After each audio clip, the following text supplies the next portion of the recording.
The footage you see here is Sonic Mega Mix, the fan game made for the Sega CD. A long time ago, I found a cool glitch where if you died the same time that you moved on to the next level, the game didn't know what to do. So what the game does is that it puts you in the same level and moves you forward, but the level that you're playing gets weirder and weirder each time you do the glitch. Okay, so if you haven't seen the video that came before this, called 4 Months Later, please look into that, because I'm not going to be repeating myself in order to save time.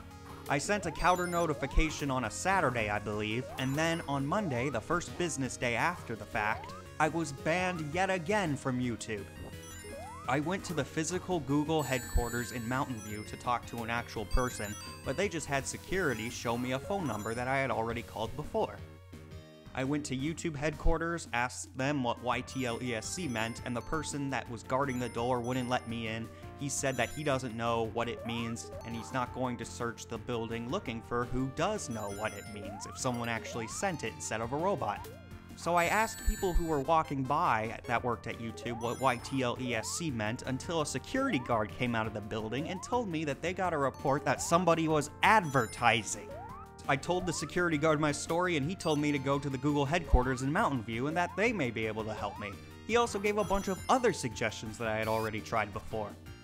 I started a GoFundMe page to raise money to sue Viacom and hopefully start a fair use revolution. Almost nobody donated. When the Fair Use Protection account was created, I emailed them telling them about my issue, and they said that they would be interested in my case, and that I should provide further details, which I did. 3 months later, there was no response, so I messaged them again, and they said that they were too busy to do any more pro bono tasks, which I can understand, but they did say they were interested in helping me, so, I don't know. I sent a bunch of appeals every 3 months or so asking different things, including using the hashtag #Where'sTheFairUse, but I didn't really receive any response whatsoever, and if I did, it said, "Thank you for contacting us, but we've decided to keep your account suspended. Have a nice day." This was until last Friday, October 28th, when I submitted what must have been my 20th appeal. There was no response at first, which is usually a good sign because that means someone is actually looking into it instead of a robot just giving you a copy-paste letter. But at this point, I was just doing it out of routine and I had lost all hope. Turns out yesterday I was officially unsuspended. However, I guess I can't contest the SpongeBob list anymore, otherwise I'll be banned again. That's the thing about YouTube and its copyright policies. I know it's a bad idea to incite Godwin's Law and comparing anything to Nazis makes you look like a chump, but that's really the case here. Allow me to elaborate. YouTube and Google have not, as far as I know, actually killed anyone as of yet. However, if they get the slightest hint that you may be working against their interests, they'll hunt you down and take you out without any questions. Judge, jury, and executioner. I mean, look at me. I had roughly an 11-minute video about SpongeBob SquarePants, and as a result, all of my videos were taken off of YouTube. A lot has happened in those 2 years. When I was first banned, I was transferring to a new university, and now I'm almost graduating. I did research on building computers, figured out what was important to make a video editing computer better, built my own computer, and even started my own computer building business. I even got the guy who created my GamingTopTen logo to create the logo for my new business called Preform Perform. While I was banned, I saw the fair use dealings that were happening on YouTube, including that I Hate Everything was banned. To be honest, I was completely jealous because he had over 100,000 subscribers and he was actually able to muster up a storm and get his account back, but I had no recourse. And if I'm being completely honest, I know it's a bad idea to confront the fans, but you guys, most of you guys, are actually part of the problem here.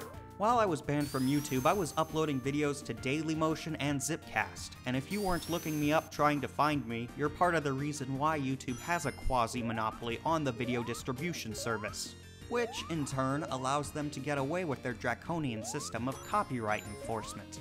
So I'm back, but I'm never going to be the same. Let me explain.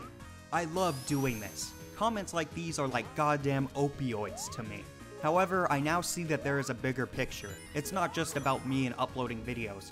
It's about people's rights to truly express themselves in the 21st century internet.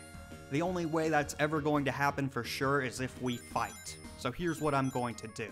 Side videos will be uploaded directly to YouTube. However, top 10 lists will only have a preview and a link to either Dailymotion, Zipcast, or some other video hosting web service. If the angry video game nerd could do it and still stay popular on YouTube, so can I.